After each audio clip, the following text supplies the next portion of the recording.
Departemen Pelayanan Anak-anak Uni Indonesia Kawasan Barat mempersembahkan. Selamat pagi anak-anak. Kita akan merenungkan firman Tuhan melalui renungan pagi anak.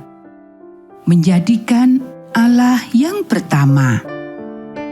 Hari ini tanggal 16 Juli. Mari kita awali dengan doa. Bapa di surga, kami akan belajar firman Tuhan. Tolong kami supaya kami dapat memahami firman Tuhan. Dalam nama Tuhan Yesus kami berdoa. Amin. Anak-anak, ayat inti renungan pagi kita hari ini diambil dari kitab Yeremia pasal 10 ayat 23. Aku tahu ya Tuhan, bahwa manusia tidak berkuasa untuk menentukan jalannya, dan orang yang berjalan tidak berkuasa untuk menetapkan langkahnya.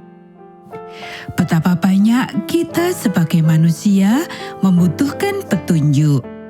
Waktu yang paling baik untuk memohon petunjuk kepada Allah adalah pada awal hari itu, dan tempat yang terbaik untuk melakukan itu adalah di mezbah keluarga. Setan tahu hal ini. Dia melakukan yang terbaik dengan menyibukkan kita pada waktu kebaktian keluarga. Keluarga yang berdoa bersama-sama akan tinggal bersama-sama adalah suatu pepatah yang benar.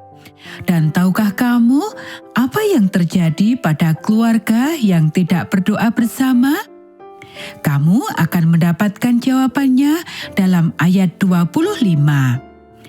Anak-anak, McMahon menceritakan sebuah kisah dalam The Good Leader yang menggambarkan dengan tepat kebutuhan kita akan petunjuk Allah.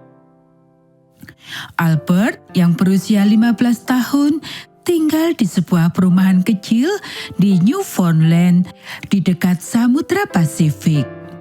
Pada suatu pagi, dia telah mempersiapkan perahunya untuk pergi memancing di tempat yang agak jauh. Ikan-ikan pada hari itu suka memangsa umpannya, sehingga dalam beberapa jam dia sangat sibuk menarik ikan kod ke dalam perahunya. Kemudian dia melihat sekilas dari arah datangnya angin, kabut yang tebal menghampirinya. Itu terjadi hanya beberapa menit sebelum dia diselimuti kabut. Dia hanya dapat melihat haluan kapal dan sekitarnya terlihat sama. Kemudian dia menyadari bahwa dia sendirian berada di tengah samudra. Dia merasa ketakutan. Dia membutuhkan kompas agar dapat membantu dia menemukan jalan pulang ke rumah. Tapi kompasnya tak ada dalam kantongnya. Dia lupa membawanya. Jangan lupa membawa kompasmu, ibunya selalu mengingatkan. Tak seorang pun boleh bekerja di laut tanpa kompas. Tentu dia bermaksud membawanya. Tak seorang pun dengan senang meninggalkan kompasnya di rumah. Tapi saat ini keinginan saja tidak cukup. Dia sendirian dan tanpa kompas yang sangat dia butuhkan. Dia menurunkan jangkarnya, lalu duduk menunggu, berharap agar tidak datang badai sebelum kabut itu pergi. Itu bisa jadi perlu waktu 2 jam atau 10 jam atau lebih lama lagi. Dia teringat cerita tentang nelayan yang terjebak dalam kabut dan tidak pernah pulang ke rumah. Dia sangat membutuhkan petunjuk agar dapat pulang ke rumah sekarang. Ibunya akan melihat kabut itu dan akan berdoa. Albert pun berdoa. Dia punya banyak waktu untuk berdoa dan berdoa.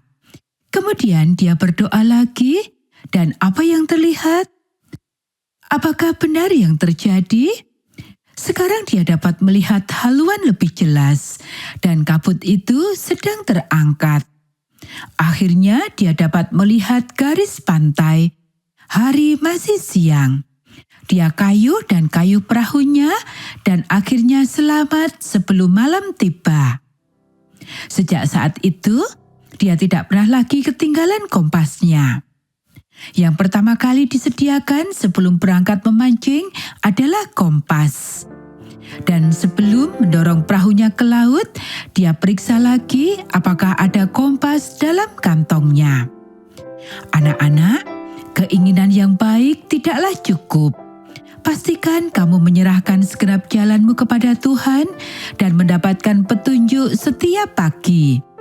Mungkin akan berbahaya jika kamu menunda keputusanmu hingga besok. Anak-anak, demikianlah renungan pagi kita hari ini.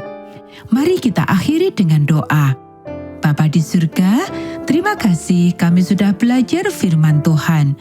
Tolong kami supaya kami selalu menyerahkan hidup kami ke dalam tangan Tuhan. Kiranya Tuhan memberkati kami hari ini saat kami belajar, bermain, dan membantu orang tua. Dalam nama Tuhan Yesus kami berdoa. Amin.